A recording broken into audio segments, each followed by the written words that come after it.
we're going to build the final section of our website. So let's check that out. We're going to build this part down here. Okay, this is called a footer.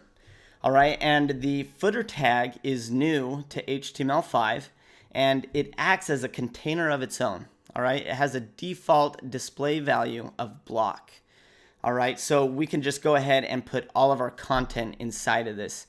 And the kind of things we should be putting inside of our footer is authorship information, contact information, copyright information. We could even add some like back to top links in here. So it looks like we've got a row with 4 columns in here. So let's go ahead and build that. Go ahead and dive into your text editor here. So to create a footer tag, you simply write footer. And then inside of here, we know we're going to have a giant row with 4 columns. Okay, so we're going to add a div class of row. And then inside of that, let's create our first column. So a div class of call. What do you think it is? We've got 4 columns. It's going to be a div class of 3. 3 times 4 is 12. Easy math. I know I keep repeating myself. All right, so let's go back to the website and see what kind of things that we're going to add to this column. So we've got a header here, and it looks like we've got a list of some text. So I imagine we're going to create a header and then probably use an unordered list to create these 3 texts here. All right, so let's jump back to our text editor. And inside this column, I'm going to go ahead and create a header 1 tag. All right, and then just write like company in it. Get some text in there. And remember, the header 1 tags automatically build a margin of top and bottom, and it kind of gives me a display of block as well, so I can actually just stack other information under here. So we've got a list of those 3 texts, right? So why don't we go ahead and create an unordered list here? And then inside of here, we know that we're going to have 3 list items. So the first list item, what did we have? So it was company, about, blog, and careers. So about, blogs, and careers. Awesome. So let's go ahead and check that out real fast. So come to your lightning bolt. We're going to launch this. Scroll to the bottom here, and cool. So we've got our header here, and then we've got our 3 lists, our 3 texts. So a good starting point. We're getting somewhere. All right, so the first thing we want to do is let's get some styling on this footer for us. Now, what I'm going to do is I want to add a class to this, and we'll go ahead and call this footsie. Get some footsie going on here. And the reason why I want to add a specific class to this is because if I'm using other footers throughout my website, if this is a bigger website, those other footers might look different. But by adding a specific class to this, we can make a unique style for it. Why don't we go ahead and just add this to the very bottom of everything. All right, so right here. So let's go ahead and grab our footer and then grab it by its class. Yeah, that was right, footsie. And then what do we want to happen here? Well, we know that we want a background color, right? And we had this, still doing that. We had this background color of a gray color. And the one that I'm using is 666.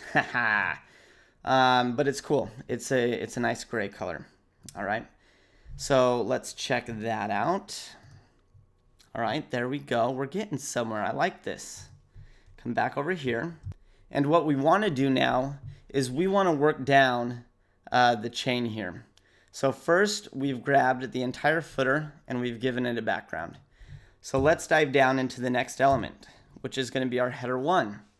And we know that we want our header 1 to be a little bit larger and have a font color of white. So we'll simply grab our footer by its class, and then we're going to grab the header 1 element, and let's make the font color of that white. All right, and then let's add a font size. We want this to be a little bit bigger. Let's do 35 pixels. I like that. Okay. Added the wrong thing here. And save that, and let's go back and check it out. All right, that is looking great. Let's work with this unordered list some here. So we're going to dive into the next element, our unordered list. So we'll simply go footer, grab the class, and the unordered list. Open that up there. And if you remember, those list items had the bullet point on it.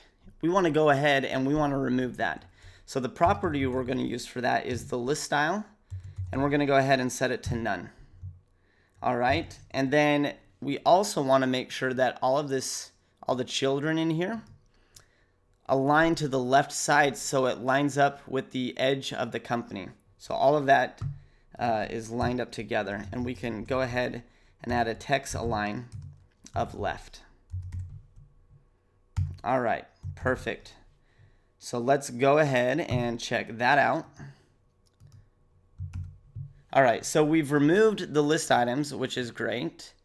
We put a text align on this of left, but you see we don't have these list items actually aligning to the left. So why don't we go ahead and find out what's happening?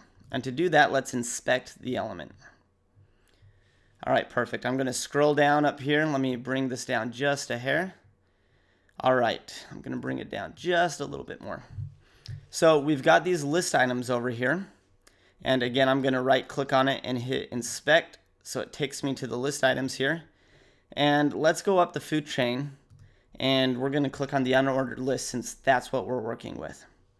So we come over here. We see that on our unordered list, it's taking our list style of none and the text align of left. So why is it still moved over to the right? So if we come down here, we can actually look at the element here and we see that we've got a padding of 40 on the left side of this. So if I highlight this, check this out. See that green? That's the padding. So what's happening here is, think about this. When you create bullet points, it shoves over to the right, correct? That's because there is a padding on the left side pushing those elements over. So why don't we go ahead, just close this. We'll come to our text editor and let's get rid of that padding. And we can go padding left 0. We don't want any. We can actually overwrite this. So save that and relaunch because we broke connection when we inspected our element. And scroll down to the bottom and voila, check that out. Everything is now lined up to the left for us. So now let's dive into these list items and add some color, font size, and spread them out a little bit. All right, so this is looking good. So now we're gonna dive down a little bit deeper. Grab the element by its class, the unordered list, and now we're working with list items.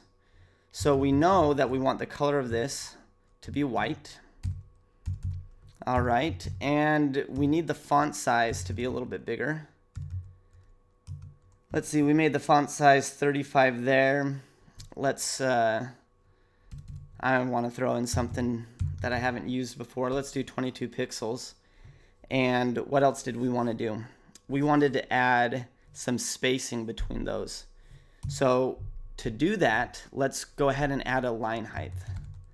So a line height, and we've been using, I think the default one is 1, so why don't we just bump it up a bit and use 1.2. All right, we've created a lot of stuff and we don't know what it looks like. So let's see what it looks like. All right, so that looks good. I think I want to add a little bit more line height to this. All right, so let's go ahead and do that. I want them spaced out a little bit more. Let's bump this up to a 1.5. Okay, that works. That's better for me. And if you haven't noticed, we toggle a lot between our text editor and the browser because we're always making little changes and we like to swap back and forth. So totally normal. All right, so what I'm going to do now is now that we've created this, why don't we go ahead and grab this column, copy it, and then come to the closing column div tag right here. Press enter. We're going to copy it 3 more times to create our 4 rows. So there's 1. Press enter. There's 2, 3 more times total. And so that gives us 4 columns. And in this example, I'm going to go ahead. I'm not going to waste my time making all these things unique. We'll just keep it the same. All right, so let's come back here and refresh. Now we've got our 4 columns in here. But wait a minute.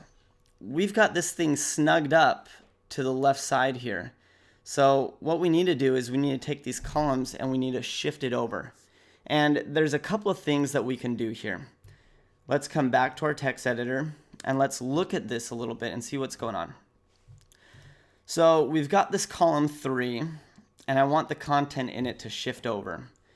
All right, so I could try targeting this and maybe add a block display to it and doing like a text align of center, but we've already got a text align left and that's going to overwrite that and it's going to put everything centered, and that's not what we want to happen.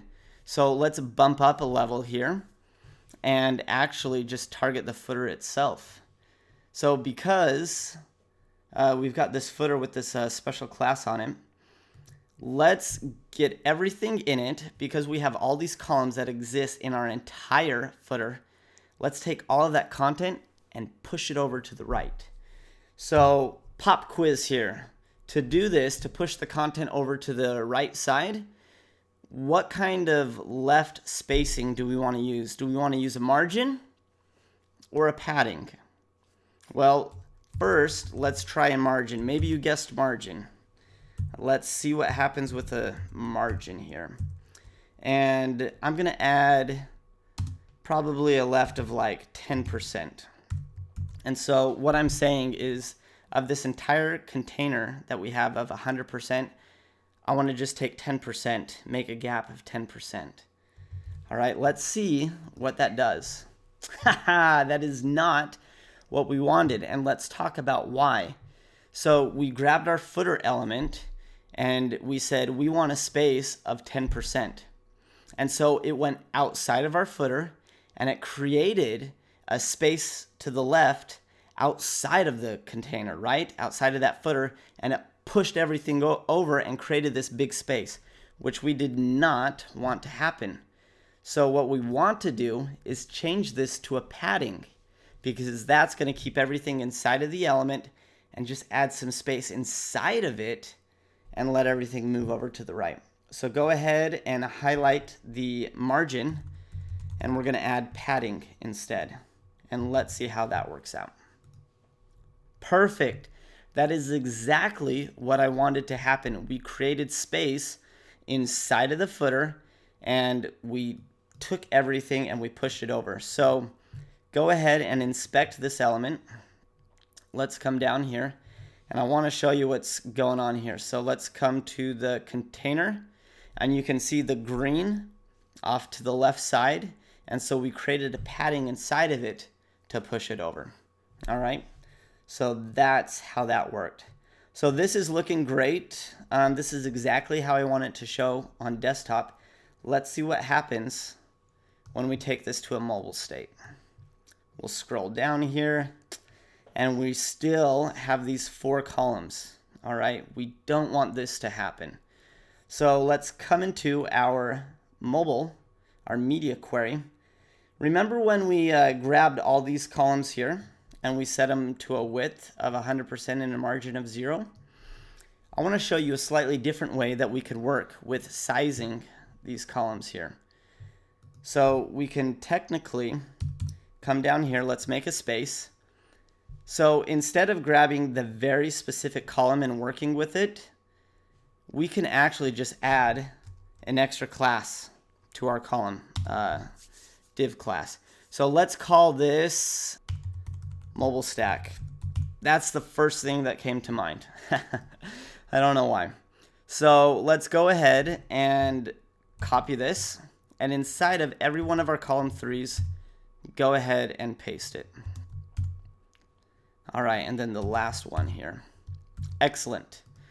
So what I've done here is instead of targeting my specific column 3 class, I've now created a new class to work with. And here's why. So go ahead and grab the div, and then by the specific class, mobile stack, create our brackets here. So we're saying we're grabbing this element, skipping the column 3, and specifically attaching to this class. And now what I want to do is I don't want to give these a width of 100% and have all these little information things stack on top of each other 4 times. I'd rather take this and give it a width of 50%. All right, and then make sure that these things stack on top of each other in a block display. And the reason why I did this is, say you're building a larger website and you have a bunch of column 3s all over the place. You're using a bunch of column 7s, 6s, 5s, and 4s. Do you really want every single one of these columns to all of a sudden display with 100% width when it's in a mobile state? You may not. So what I've done is I've created a specific class on this, and I can grab it and give it my own mobile state to display in. So let's save this and come back to here. I'm going to refresh the browser. Check that out. Absolute magic, right? So I recommend in the future, instead of grabbing the specific column classes, which we've added specific column widths to, go ahead and just add a class onto it. Create a space, build another class, and then for your mobile states, you can go ahead and add your display rules. All right, so that's a wrap. We have completed this beautiful website in this CSS section all the way from top to bottom here.